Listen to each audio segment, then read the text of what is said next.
Hola, soy Camila. Descubrí que mi hermana menor, aquella que prácticamente crié después de que nuestro padre muriera, va a casarse y no fui invitada. Me enteré por casualidad, en una barbacoa familiar, cuando todos ya lo sabían menos yo. ¿Tienes idea de lo que es sentir que tu existencia ha sido completamente borrada por quien más has amado? Si estás escuchando esto ahora, ¿has sentido alguna vez ese tipo de traición silenciosa de alguien de tu propia familia?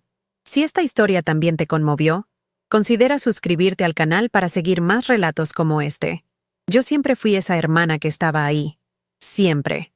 Cuando nuestra madre necesitaba hacer horas extras, era yo quien ayudaba a Isabela con la tarea. Cuando tuvo su primera desilusión amorosa a los 16 años, fue en mi hombro donde lloró toda la noche. Cuando necesitó dinero para la universidad, trabajé en 2 empleos para complementar lo que faltaba.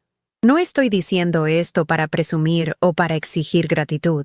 Lo hice todo por amor, porque después de que nuestro padre muriera, sentí que necesitaba protegerla de cualquier sufrimiento. Isabela era 6 años menor, y aquella niña de ojos grandes y asustados se convirtió en mi prioridad. Renuncié a oportunidades, a viajes, a relaciones. No me arrepiento, nunca me arrepentí. Hasta aquel domingo. Era una barbacoa como cualquier otra en casa de mi tía Lucía. Mesa abundante, cerveza fría, esa conversación familiar que va y viene entre chismes y recuerdos. Estaba ayudando a servir la ensalada cuando escuché a mi prima Denise preguntarle a mi madre: ¿Y el vestido de Isabela, Teresa? ¿Ya está listo? Seguí sirviendo, sin entender bien. Mi madre respondió animada: Sí, la última prueba es el jueves. Está precioso. Todo trabajado en encaje francés. Algo comenzó a oprimir mi pecho. ¿Qué vestido? ¿Qué encaje francés? ¿Isabela iba a algún evento importante y no me lo había contado? Seguí hacia la cocina intentando no mostrar confusión, cuando escuché a mi tía: 3 semanas para el gran día. Estoy tan ansiosa. Fue cuando mi primo Juan, siempre distraído, me miró y preguntó: ¿Y tú, Camila, ya compraste tu vestido para la boda de tu hermana? El silencio que siguió fue ensordecedor. Todos en la sala dejaron de hablar al mismo tiempo, como si alguien hubiera apretado un botón de silencio. Mi madre se puso pálida. Mi tía se atragantó con el vino. ¿Y yo? Yo quedé paralizada, la bandeja de ensalada aún en mis manos, sintiendo el mundo girar en cámara lenta. ¿Boda? ¿Qué boda? ¿Isabela iba a casarse en 3 semanas y yo no sabía nada? No era posible. Debía ser algún tipo de broma cruel o un malentendido absurdo. Miré a mi madre buscando una explicación, una risa, cualquier cosa que deshiciera ese nudo que comenzaba a formarse en mi garganta. Pero lo que vi en sus ojos fue peor que cualquier confirmación verbal. Culpa. Una culpa mezclada con vergüenza que lo decía todo. ¿No le contaste? Susurró mi tía a mi madre, como si yo no estuviera allí, a menos de 2 metros de distancia. Como si fuera invisible. Y tal vez realmente lo era, porque en ese momento me di cuenta de que había sido deliberadamente excluida del evento más importante en la vida de mi hermana. La misma hermana que sostuve en mis brazos cuando tuvo varicela a los 12 años. La misma a quien le leí historias todas las noches durante años, incluso exhausta después de un día entero de trabajo. La misma que me llamaba a las 3 de la mañana cuando tenía pesadillas. Incluso después de ser adulta, dejé la bandeja en la mesa con cuidado, como si cualquier movimiento brusco pudiera despedazarme. Y tal vez pudiera. Camila, iba a contarte. Finalmente habló mi madre, su voz temblando levemente. Es que todo sucedió tan rápido. Ricardo le pidió matrimonio hace apenas 2 meses, y con el espacio limitado del salón. No terminó la frase, pero no era necesario. El espacio limitado del salón. ¿Era eso? ¿Mi hermana no tenía espacio para mí en su boda? ¿Yo, que abrí espacio en toda mi vida para ella? Sentí algo rompiéndose dentro de mí, no como un vidrio que se hace añicos, sino como hielo que se agrieta lentamente, profundamente. Entiendo. Fue todo lo que pude decir, mientras me dirigía al baño con pasos firmes, determinada a no derrumbarme frente a todos. Cerré la puerta con llave y me miré en el espejo. Mi rostro estaba compuesto, tranquilo incluso, pero mis ojos contaban otra historia. Respiré profundamente varias veces, tratando de procesar lo que acababa de descubrir. No era solo sobre no ser invitada a una boda, era sobre ser deliberadamente excluida, borrada de la narrativa familiar como si mi presencia fuera un inconveniente, como si todos los años de dedicación, todos los sacrificios, todas las noches sin dormir cuidándola no significaran absolutamente nada.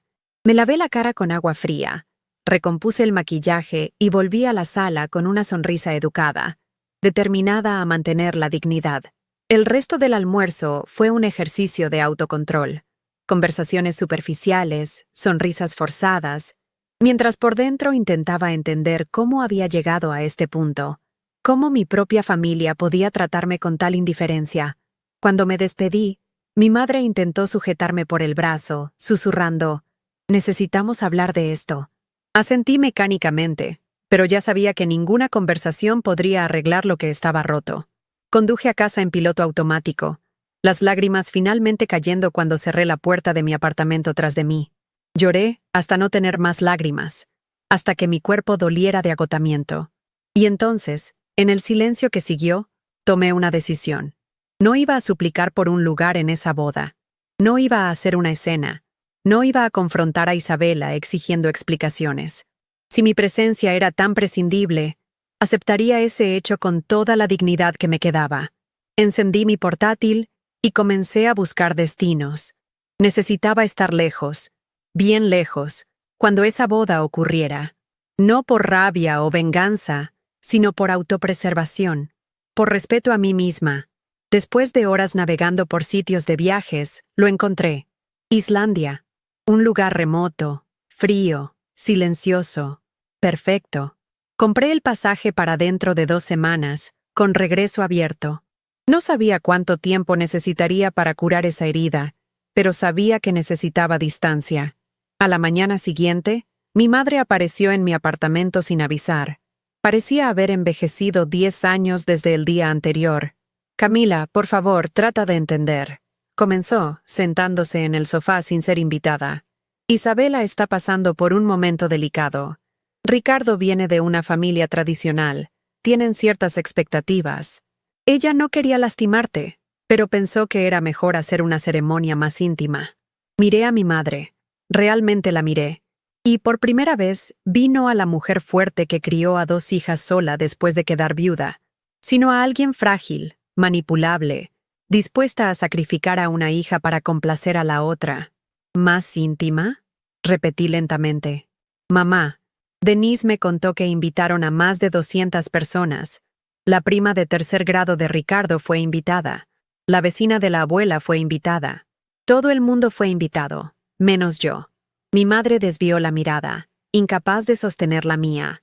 «Siempre estás tan ocupada, Camila. Siempre trabajando, siempre con la agenda llena. Isabela pensó que no tendrías tiempo, que tal vez ni siquiera querrías ir». Su voz fue desapareciendo, como si ella misma percibiera lo absurdo de esa justificación. Respiré profundo, tratando de controlar la rabia que comenzaba a reemplazar el dolor. «Mamá, ¿en qué momento de mi vida no he tenido tiempo para Isabela? ¿En qué momento no he dejado todo para estar a su lado cuando me necesitó? ¿Cómo pudo pensar que no me gustaría estar presente en el día más importante de su vida?» Mi voz falló en la última frase, traicionando la emoción que intentaba ocultar. Mi madre comenzó a llorar, ese llanto silencioso que siempre usó cuando quería que la cuidáramos, cuando quería desviar el foco del problema real. «No es exactamente así, hija», sollozó. «Isabela te admira tanto, tiene tanto miedo de decepcionarte. Ella cree que no apruebas a Ricardo, que piensas que se está casando muy joven». Sacudí la cabeza, incrédula. Era verdad que tenía mis reservas sobre Ricardo. Parecía controlador, siempre verificando su celular, siempre haciendo pequeños comentarios que disminuían su autoestima. Pero nunca, jamás, interferí en su relación. Siempre apoyé las decisiones de Isabela, incluso cuando no estaba de acuerdo. ¿Era eso? ¿Estaba siendo castigada por tener una opinión, aunque nunca la expresara? «Mamá, eso no tiene sentido. Si Isabela tenía dudas sobre lo que yo pensaba, ¿por qué no habló conmigo? ¿Por qué decidió excluirme completamente, sin siquiera darme la oportunidad de estar ahí para ella? Mi madre se secó las lágrimas con el dorso de las manos, pareciendo repentinamente cansada. Tú sabes cómo es ella, Camila. Siempre quiso ser como tú. Siempre se sintió inferior. Tal vez solo quería que ese día fuera sobre ella, sin comparaciones. Aquello me golpeó como una bofetada. ¿Entonces era eso? Después de años siendo prácticamente una segunda madre para Isabela, después de todo sacrificio y amor incondicional, ¿era vista como una amenaza? ¿Como alguien que opacaría su brillo en su propia boda? La injusticia de todo aquello era sofocante. Entiendo, dije finalmente, mi voz sorprendentemente calmada. En ese caso, respetaré su decisión. No iré a la boda, no crearé problemas. Pero necesito que entiendas una cosa, mamá. Algunas elecciones tienen consecuencias permanentes. Esta es una de ellas. Mi madre me miró alarmada, finalmente percibiendo la gravedad de la situación. ¿Qué quieres decir con eso, Camila? Me levanté, señalando que la conversación había terminado. Quiero decir que estaré viajando en las próximas semanas. Voy a Islandia. Necesito tiempo y distancia para procesar todo esto. Ella también se levantó, en pánico. ¿Islandia? Pero hija, ¿y tu trabajo? ¿Y si Isabela te necesita? Sonreí sin humor. Conseguí licencia en el trabajo. En cuanto a Isabela, bueno, aparentemente no me necesita, ¿verdad? Tiene a Ricardo, te tiene a ti, tiene a todos los 200 invitados que fueron considerados más importantes que su propia hermana. Acompañé a mi madre hasta la puerta, ignorando sus protestas y promesas de resolver la situación.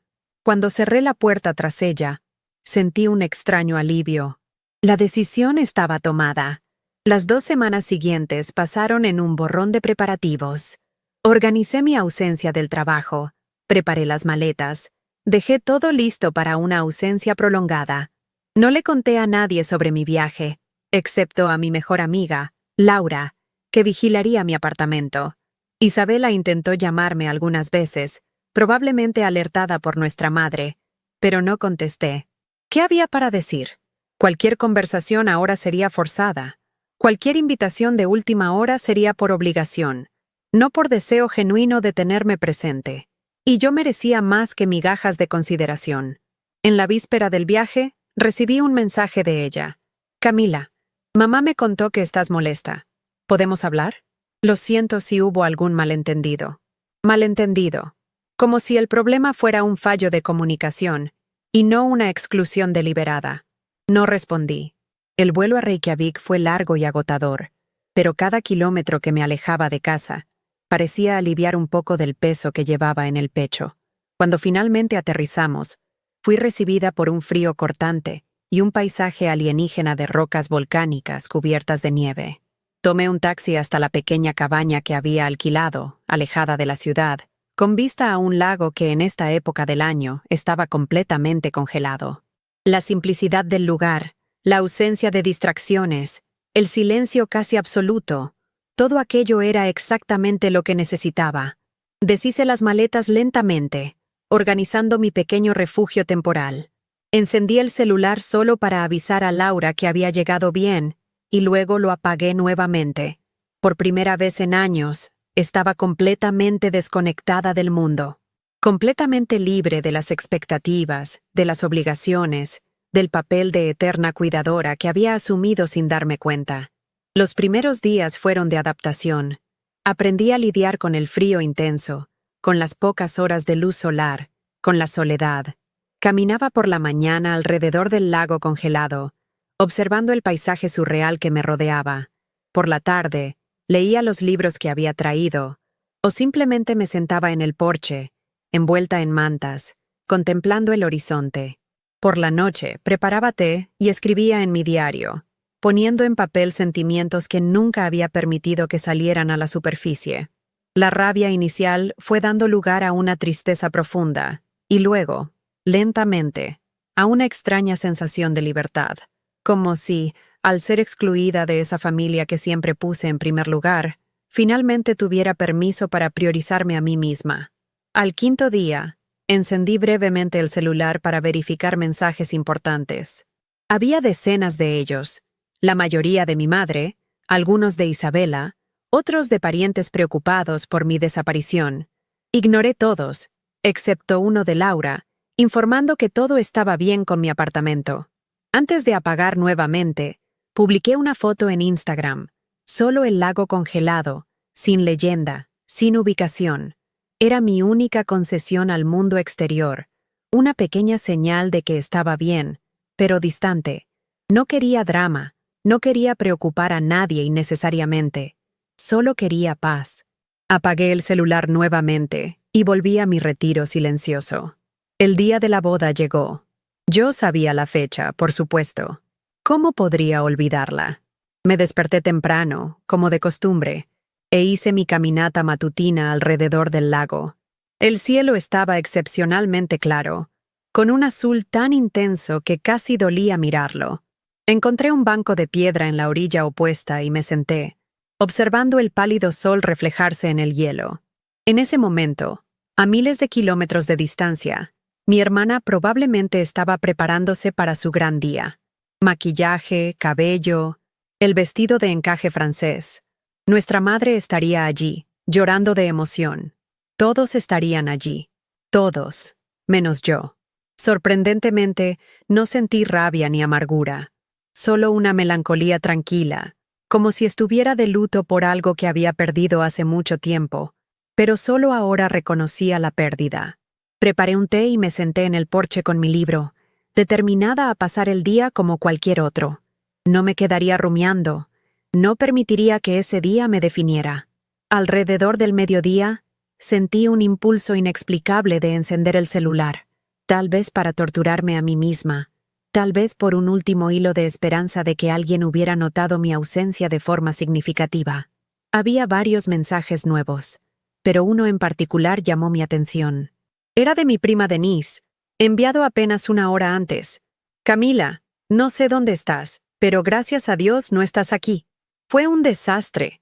Ricardo y Marcela fueron descubiertos juntos en el baño antes de la ceremonia. Sí, Marcela, la mejor amiga de Isabela, madrina de la boda. Isabela está destruida. Tu madre está tratando de controlar la situación, pero es un caos. Todo el mundo fue enviado a casa. Cuando puedas, ponte en contacto. Quedé paralizada, releyendo el mensaje varias veces para asegurarme de que había entendido correctamente. Ricardo y Marcela, el novio y la madrina, traicionando a Isabela el día de la boda. La ironía era casi demasiado cruel para soportar.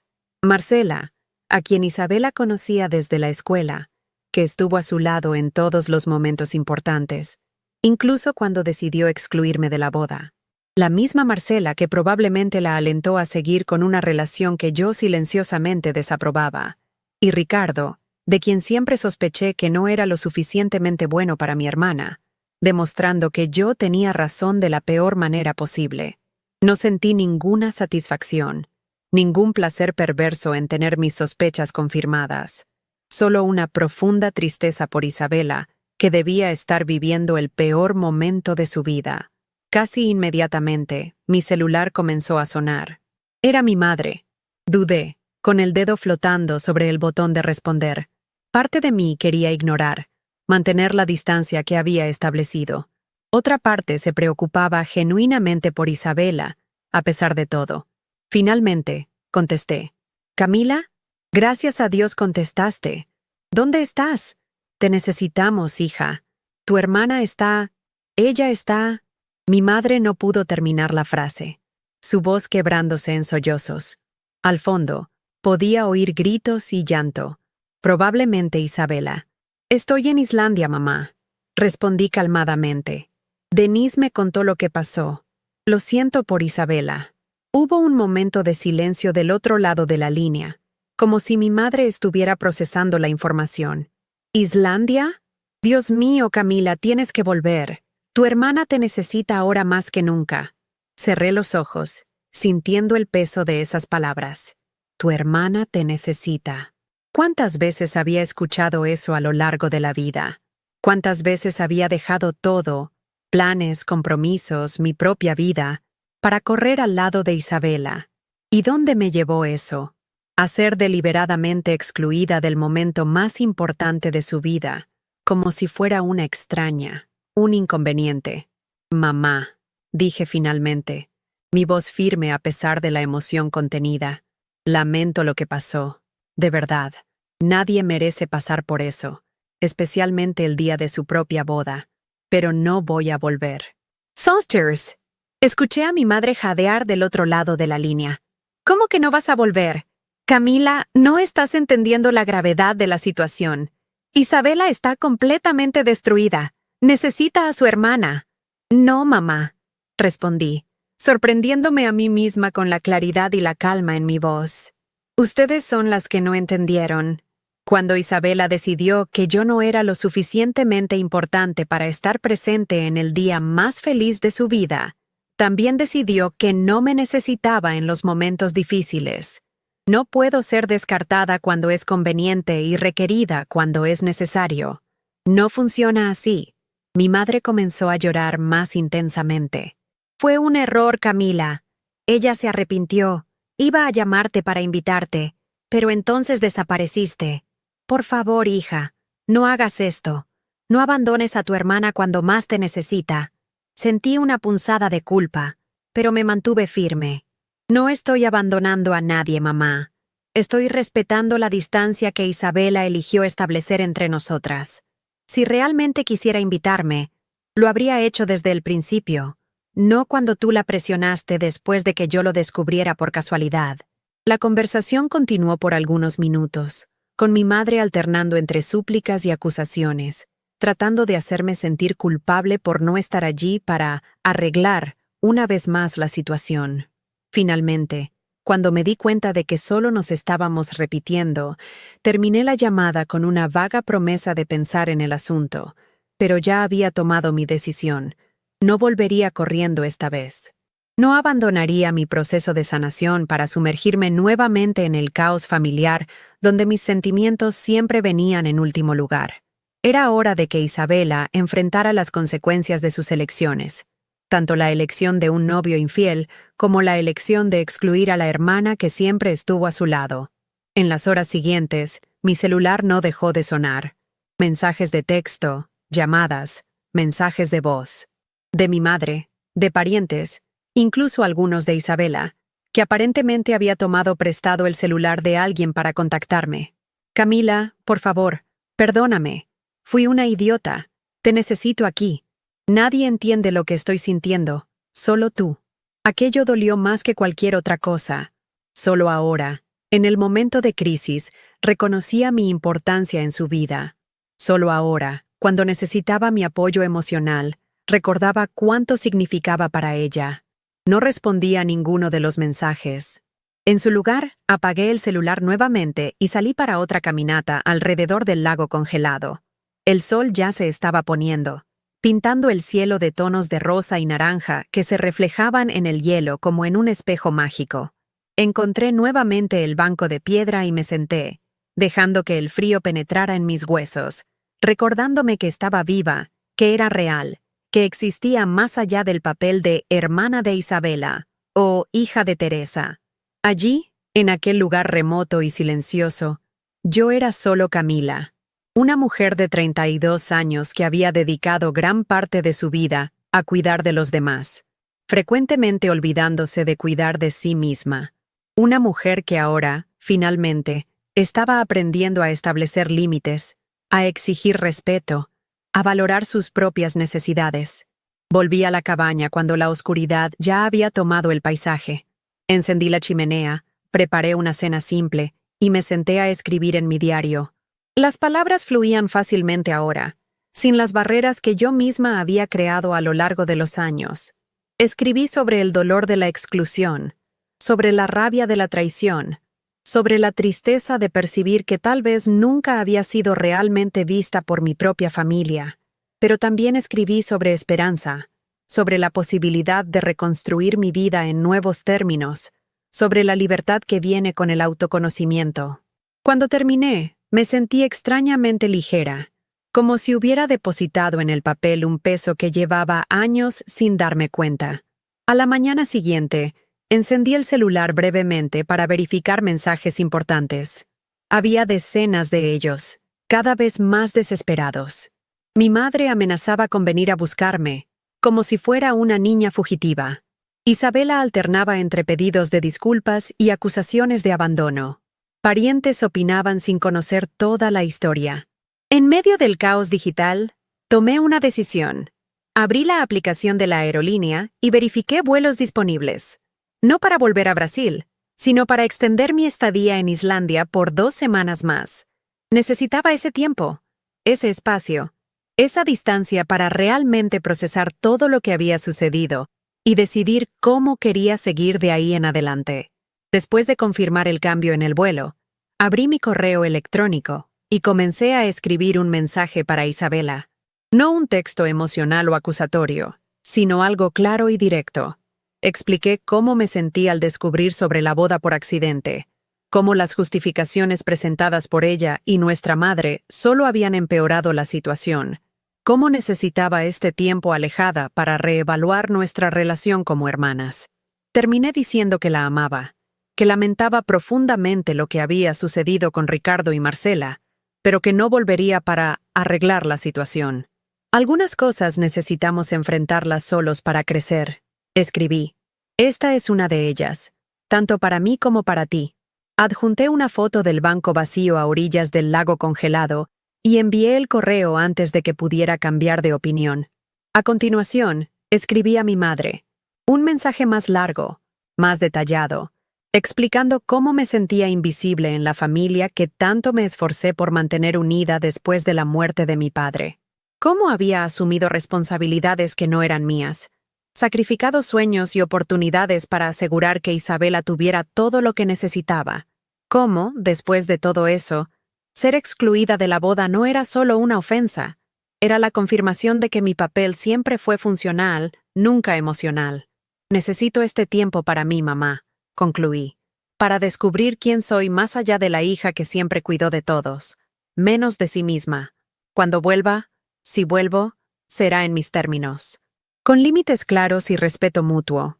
No puedo seguir siendo solo el soporte emocional de ustedes. Necesito ser vista, escuchada y valorada como persona, no solo como recurso. Después de enviar los correos, apagué el celular nuevamente y salí para otra caminata. El cielo estaba nublado hoy, con pesadas nubes grises prometiendo nieve. El viento cortante parecía limpiar mi mente, llevándose dudas y culpas residuales. Caminé por horas, hasta que mis dedos quedaron entumecidos dentro de los guantes y mi rostro ardía de frío. Cuando volví a la cabaña, estaba exhausta, pero con una claridad que no sentía desde hacía años. Encendí la chimenea, preparé un chocolate caliente y me envolví en mantas en el sofá, observando los copos de nieve que comenzaban a caer afuera. Por primera vez en mucho tiempo, sentí paz. No la paz artificial de quien suprime sus propios sentimientos para mantener la armonía familiar, sino la paz verdadera de quien finalmente se permite existir en sus propios términos.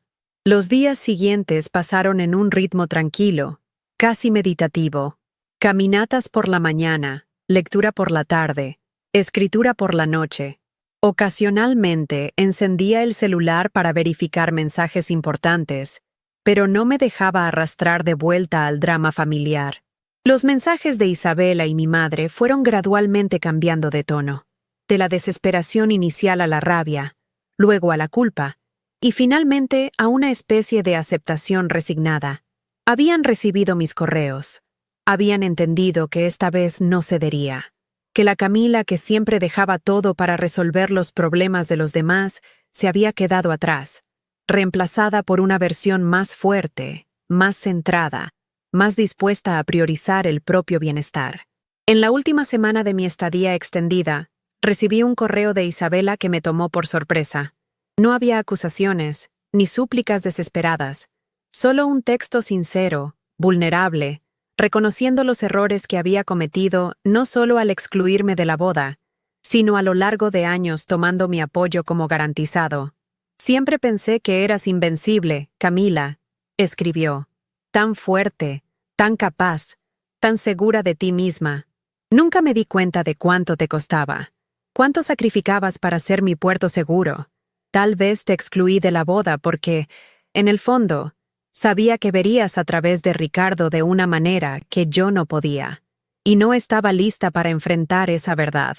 El correo terminaba sin pedir mi regreso, sin exigir perdón inmediato, solo con una promesa. Cuando vuelvas, si vuelves, estaré aquí. No como la hermana menor que necesita ser salvada, sino como alguien dispuesta a construir una relación más equilibrada, más honesta. Te lo mereces. Ambas lo merecemos. Esas palabras tocaron algo profundo en mí, no lo suficiente para hacerme correr de vuelta, abandonando el proceso de sanación que había iniciado, pero lo suficiente para abrir una pequeña puerta a la posibilidad de reconciliación en el futuro. No una vuelta al patrón antiguo, donde yo era la eterna cuidadora y ella la eterna protegida, sino algo nuevo, algo más saludable, algo construido sobre bases de respeto mutuo y límites claros.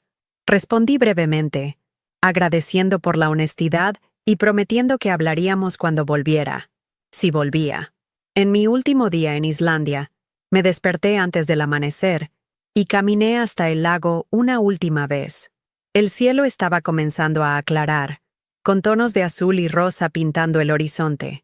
Me senté en el banco de piedra que se había convertido en mi refugio en las últimas semanas y observé el sol naciendo lentamente sobre el paisaje congelado. Había algo profundamente simbólico en ese momento. Un nuevo día, un nuevo comienzo, una nueva Camila emergiendo del frío y la soledad más fuerte y más centrada que nunca. Tomé una última foto del banco vacío con el lago al fondo, el sol naciente reflejándose en el hielo como miles de diamantes esparcidos. No para compartir con nadie, sino para mí misma. Un recordatorio del lugar donde encontré mi propia voz, donde aprendí a poner límites, donde decidí que merecía más que migajas de consideración de las personas que decía amar. Volví a la cabaña y terminé de arreglar mis maletas. No sabía exactamente a dónde iría después de allí, si volvería a casa, si buscaría un nuevo comienzo en otro lugar, pero sabía, con una certeza que nunca había sentido antes, que estaría bien, que había encontrado en mí misma la fuerza y la claridad que siempre busqué en los demás, que finalmente entendía que amar no significa anularse, que cuidar no significa sacrificarse completamente, que merecía ser vista, escuchada y valorada, no solo por lo que hacía por los demás, sino por lo que era en esencia. Cerré la puerta de la cabaña tras de mí, llevando no solo mis maletas, sino también la certeza de que, independientemente de lo que el futuro reservara, nunca más permitiría ser borrada de la narrativa de mi propia vida.